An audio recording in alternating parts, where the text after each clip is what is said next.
sa ovim dalekometnim pokušajima. Na kraju je bilo za 2 poena, novo izjednačenje. Taylor, evo tog 2 na 2.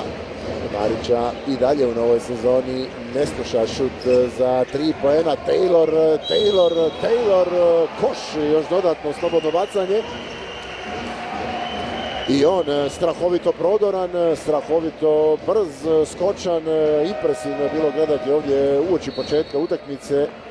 Jedno onako lagano nadmetanje između njega i udarac po licu. Igra se dalje. Taylor na potpuno otvorenoj trici. Taylor zabija. Taylor napadi.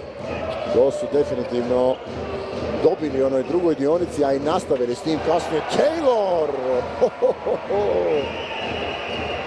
Ovo je strašno. Vlado Krstića. Nema ni igre u napadu. Prestatično je da se to mora rješavati ovako. Strašno teškim šutonsku obranu. S time vjerojatno malo iskrivaju Kalpića. Taylor ovdje probio i Taylor otišao do crtu slobodnih bacanja.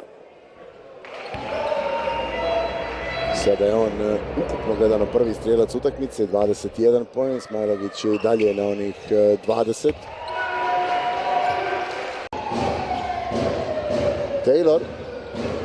Taylor i on sada puno toga pokušava sam, ali puno toga mu i prolazi.